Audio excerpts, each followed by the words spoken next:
ये कहानी है दो बेस्ट फ्रेंड्स पंखुड़ी और महक की। दोनों का बचपन साथ गुजरा। दोनों ने एक ही स्कूल में पढ़ाई की। अब वो कॉलेज भी साथ ही जाती हैं।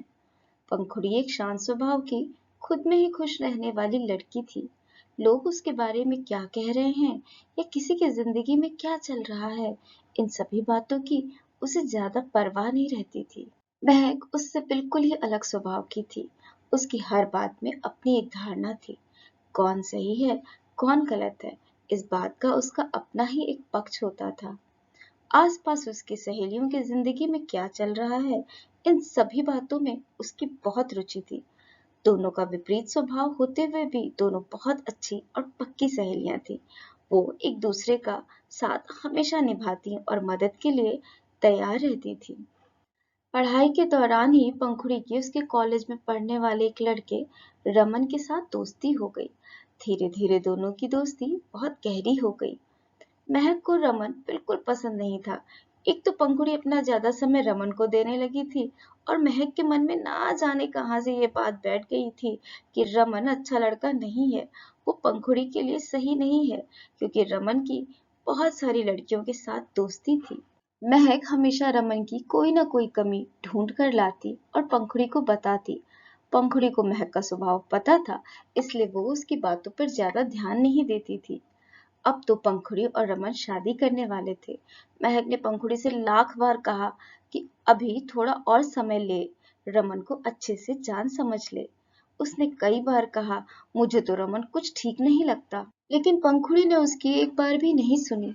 पंखुड़ी ने कहा, मैं जानती हूँ तुम हमेशा मेरा अच्छा ही चाहोगी, पर मेरा प्यार रमन के लिए सच्चा और पवित्र है। वो भी मुझसे बहुत प्यार करता है। हम एक दूसरे पर भरोसा करते हैं और यही काफी है हम दोनों के रिश्ते के लिए। पंखुड़ी और रमन ने शादी कर ली। वो दोनों अपनी शादीशुदा जिंदगी में बहुत खुश थे। अब पंखुड़ी और महक की मुलाकात तो रोज नहीं होती थी, पर बात जरूर होती थी।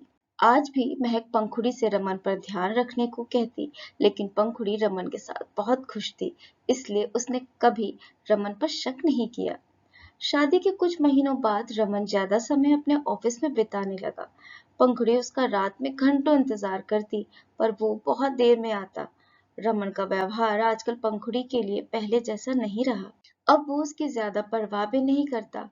पंखुड़ी उससे जब भी कुछ पूछती तो वो कभी प्रोजेक्ट है, कभी ऑफिस का वर्कलोड बहुत ज्यादा है, ये कहकर टाल जाता। ये भी कहता कि अब हम अकेले नहीं हैं, आगे का फ्यूचर अच्छा बनाने के लिए मेहनत तो करनी ही पड़ेगी। जब से पंखुड़ी ने महक को बताया कि आजकल रमन का स्वभाव कुछ बदला बदला सा है, तब से तो महक उसे हमेशा रमन का फोन चेक करने को, उस पर नजर रखने को कहती।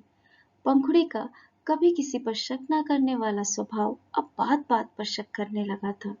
रमन कभी किसी लड़की से फोन पर बात करता तो पंखुड़ी उससे हजारों सवाल पूछ बैठती। रमन ने पंखुड़ी से कहा, तुम्हें तो मेरा स्वभाव पहले से ही पता है ना। मेरी तो शादी से पहले से ही बहुत सारी लड़कियों से दोस्ती है। तब तो तुम्हें कोई दिक्कत नहीं थी, अब क्या हो गया है। अब दोनों के बीच काफी झगड़ा भी होने लगा। इन दोनों के बीच के प्यार ने अब तकरार का स्थान ले लिया। अब तो रमन पंखुड़ी से बहुत सारी बातें छुपाने भी लगा था। महक को ये सारी बातें पता चल गई थी। उसका हमेशा से रमन पर किया गया शक अब यकीन में बदलने लगा था। रमन 2 दिनों के लिए ऑफिस के काम से किसी दूसरे शहर गया था। इत्तेफाक से महक भी उसी शहर में थी। वो किसी रेस्टोरेंट में बैठी हुई थी, तभी उसने देखा रमन किसी लड़की के साथ वहीं पर बैठा हुआ था और दोनों कुछ बातें कर रहे थे। जब महक ने छुपकर उनकी बात सुनी तो दोनों यही कह रहे थे कि अब हम ज्यादा दिनों तक घर वालों से ये बात नहीं छुपा सकते। महक ने चुपके से दोनों की फोटो क्लिक करके सारी बातें फोटो के साथ पंखुड़ी को बता दी। पंखुड़ी के पैरों के नीचे से मानो किसी ने जमीन ही खींच ली हो। हर किसी पे आसानी से यकीन करने वाली पंखुड़ी ने कभी नहीं सोचा था कि उसके साथ ऐसा होगा। उसी रात पंखुड़ी ने रमन का घर छोड़ दिया और वापस मायके आ गई। जब रमन वापस लौटा तो पंखुड़ी को घर पर ना पाकर उसने पंखुड़ी को फोन किया, तो पंखुड़ी ने अपनी सारी बात कही और उसे उसकी और उस लड़की के साथ की फोटोज भी भेज दी। इसके बाद पंखुड़ी ने रमन की कोई बात नहीं सुनी। मायके वापस आने पर पंखुड़ी के परिवार वालों ने और महक ने उसे बहुत संभालने की कोशिश की। लगभग एक साल बीतने वाले थे। इन एक सालों में रमन ने कई बार पंखुड़ी से मिलने की कोशिश की, बात करने की भी कोशिश की, पर पंखुड़ी अब रमन की बातों में आने वाली नहीं थी। उसने उसकी कोई बात नहीं सुनी।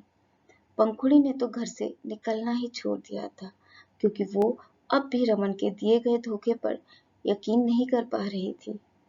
एक दिन महक पंखुड़ी को अपने साथ बहुत मनाकर बाहर ले गई। दोनों मूवी देखकर जब आइसक्रीम खाने के लिए रुके तो देखा वही लड़की एक बच्चे के साथ आइसक्रीम खरीद रही थी। पंखुड़ी और महक ने उसे तुरंत पहचान लिया। पंखुड़ी का तो मानो सब्र का बांध टूट गया। वो रमन को भी बिना कुछ कहे चली आई थी, अब उससे शांत नहीं रहा गया। पंखुड़ी ने इस लड़की के पास जाते कहा, बधाई हो, अब तुम्हारी और रमन की एक बेटी भी है। मैंने तुम दोनों का क्या बिगाड़ा था जो मुझे इतना बड़ा धोखा दिया? अगर रमन मुझे पहले बता देते तो मैं शादी ही नहीं करती। मैंने तो उससे सच्चा प्यार किया था। उस लड़की ने कहा, मुझे कुछ समझ नहीं आ रहा है आप क्या कहना चाहती हैं। ये रमन की बेटी नहीं है। महक ने कहा, अब तो तुम ये भी कहोगी कि तुम और रमन एक दूसरे को नहीं जानते हो। मैंने तुम दोनों को रेस्टोरेंट में एक साथ देखा था। उस लड़की ने कहा, रमन मेरे पति के बहुत अच्छे दोस्त हैं। हाँ, मैं उनको जानती हूँ और मैं रेस्टोरेंट में उनसे मिली भी थी। मैंने और मेरे पति ने घर वालों को बिना बताए शादी की थी। मेरे घर वाले मेरी शादी दूसरी जगह करना चाहते थे। उनके परिवार वाले रमन को बहुत पसंद करते थे, इसलिए हम ये चाहते थे कि रमन उनके घर वालों को हमारी शादी की बात बता दे और सबको मना ले। हम अब ये बात ज्यादा दिन छुपा नहीं सकते थे। ये बच्ची मेरी है, इससे रमन का कोई संबंध नहीं है। तब तक उसके पति वहां आ गए और उसने भी यही बात बताई। पंखुड़ी को बहुत पछतावा हो रहा था। उसने अपनी हंसती खेलती जिंदगी को खुद ही उजाड़ दिया था। वो अपने और रमन के प्यार पर हमेशा इतराती थी कि उनका प्यार कितना सच्चा और गहरा है, पर उसी पर उसने भरोसा नहीं किया। हर किसी पर विश्वास कर लेना जहां उसकी ताकत थी, वही आज उसकी कमजोरी बन गई थी। महक को भी आज अपनी गलती का एहसास हो रहा था। पंखुड़ी सोच रही थी वो अब कैसे रमन का सामना करेगी। रमन ने तो उसे बहुत बार बताने की कोशिश की थी, पर उसने एक बार भी उसकी बात नहीं सुनी। यही सोचते सोचते उसकी सारी रात कट गई। सुबह सुबह ही उसके घर की बेल बजी। जैसे ही पंखुड़ी ने दरवाजा खोला, सामने रमन था। पंखुड़ी को विश्वास नहीं हो रहा था कि वो जो चाहती है वही हो रहा है। रमन ने कहा, अंदर आने दोगी या अब भी गुस्सा हो? मुझे मेरे दोस्तों ने कल सब कुछ बता दिया है। मैं तो तुमसे ये सब कुछ बहुत पहले ही बता देना चाहता था, पर तुम सुनना ही नहीं चाहती थी। तुम हर छोटी छोटी बात को दिल से लगा लेती थी, हर बात का तीन चार अर्थ निकाल लेती थी। इसलिए मैंने इस लड़की के बारे में तुमसे कुछ नहीं बताया था। मुझे पता था कि हमारा प्यार गहरा है, तुम जरूर एक दिन समझ लोगी। तुम रूठी हो, मैं भी रूठ जाऊंगा, तो मनाएगा कौन? मैं और तुम्हारा घर तुम्हारा इंतजार कर रहे हैं।